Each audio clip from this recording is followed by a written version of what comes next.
Muy buenas a todos. ¿Qué tal estáis? Bienvenidos. Bienvenidos una vez más a Voces de Bronce y Hierro. ¿Quiénes son los iberos?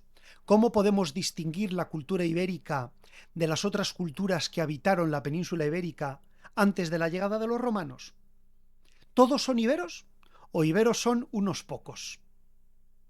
Bueno, pues la verdad es que cuando decimos iberos, estamos hablando en realidad de una serie de pueblos que habitaron la zona de Levante y el sur peninsular durante la Edad del Hierro, en una cronología que va entre los siglos VI y el siglo II antes de Cristo. Precisamente a partir del siglo II llegan los romanos y tiene lugar una rápida conquista y asimilación de la cultura ibera por parte de Roma. Para distinguir a los iberos del resto de los pueblos que habitaron la península ibérica antes de la invasión romana, tenemos tres rasgos principales que les identifican en su conjunto, aunque luego veremos que hay también diferencias. En primer lugar, entendemos que la cultura ibérica se distingue por la existencia de una élite aristocrática que domina su sociedad. En segundo lugar, porque habitaban ciudades fortificadas, generalmente situadas en altura, denominadas ópida, oppidum en singular, y que eran la base de su organización territorial.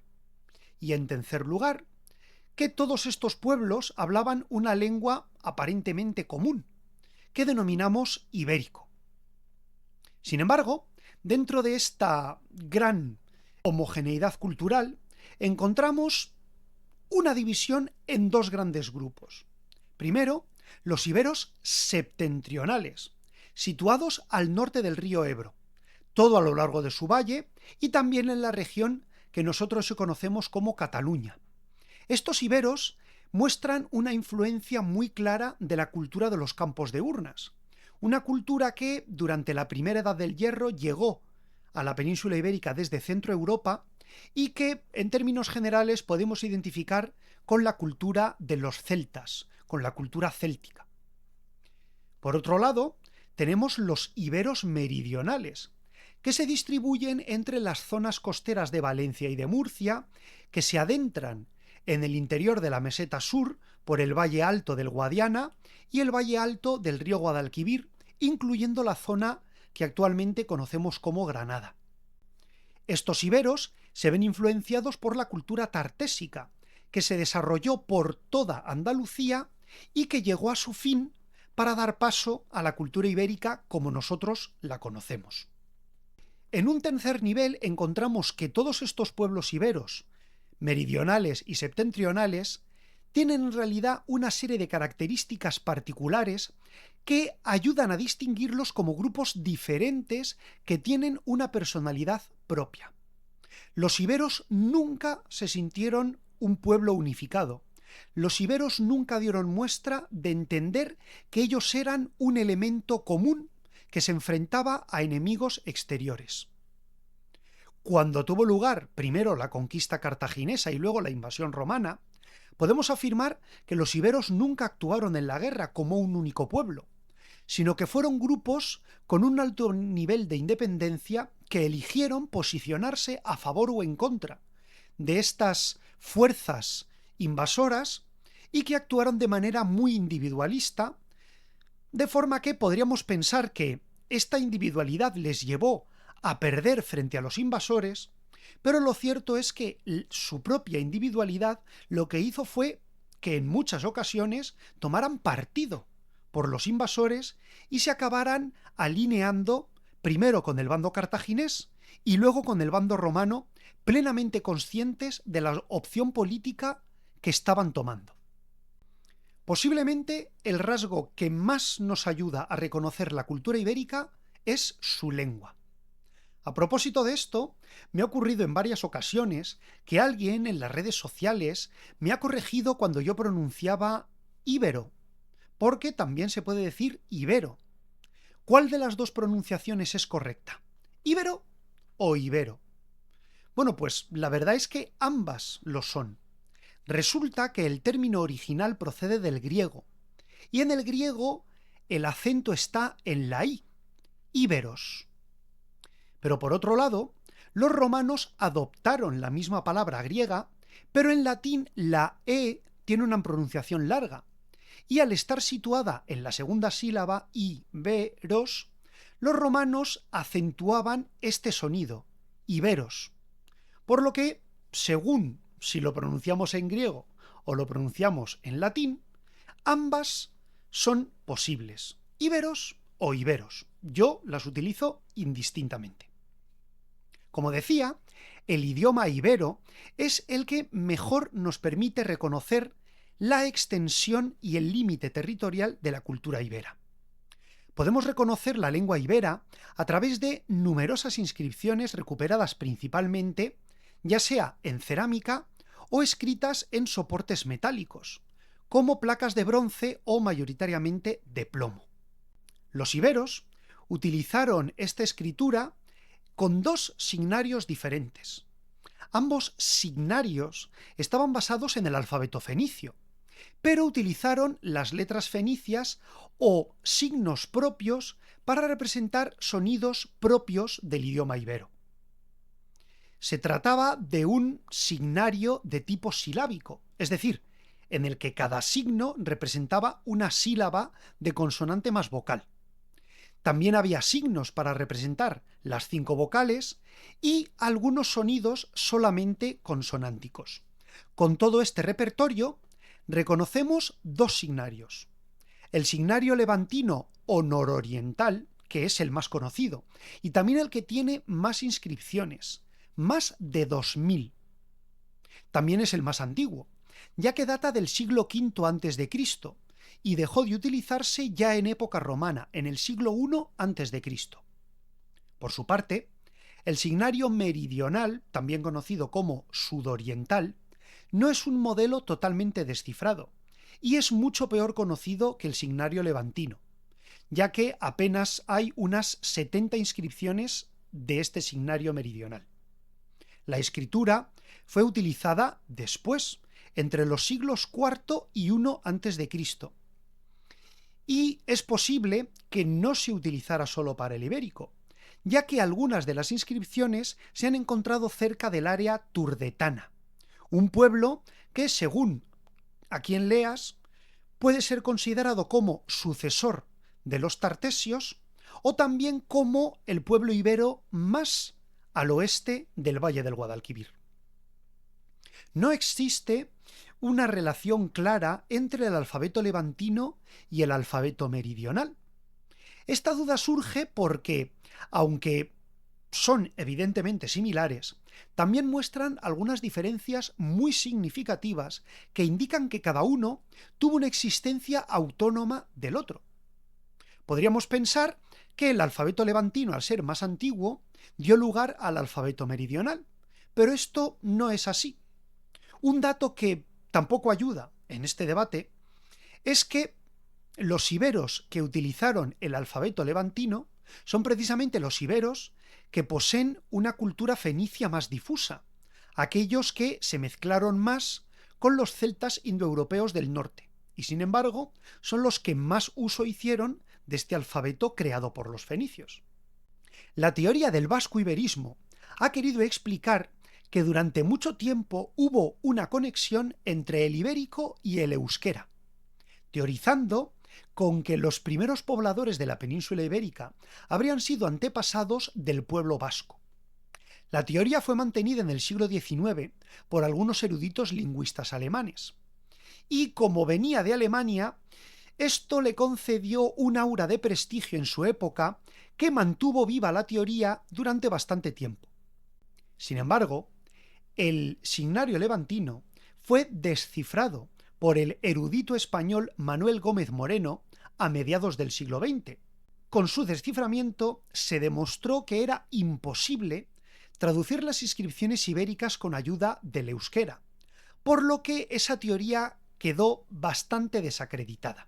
Si uno navega por Internet, puede encontrar algunos textos supuestamente traducidos, algunas gramáticas iberovascas, e incluso en YouTube hay algunas canciones traducidas del vasco al ibérico. Simplemente cogen palabras al azar, verbos con etimologías que no están discutidas y se lanzan alegremente a la traducción. Dentro de una base científica, una teoría merece ser contrastada por pares, es decir, tú lanzas una teoría y otros investigadores cogen tu teoría y la contrastan con otros textos o a través de otros análisis. Y lo cierto es que el vascuiberismo, serio, nunca ha permitido reconocer el ibérico.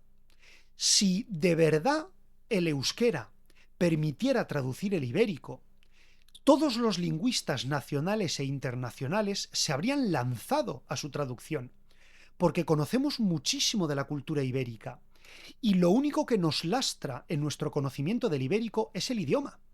Todos estamos deseando traducir el ibérico.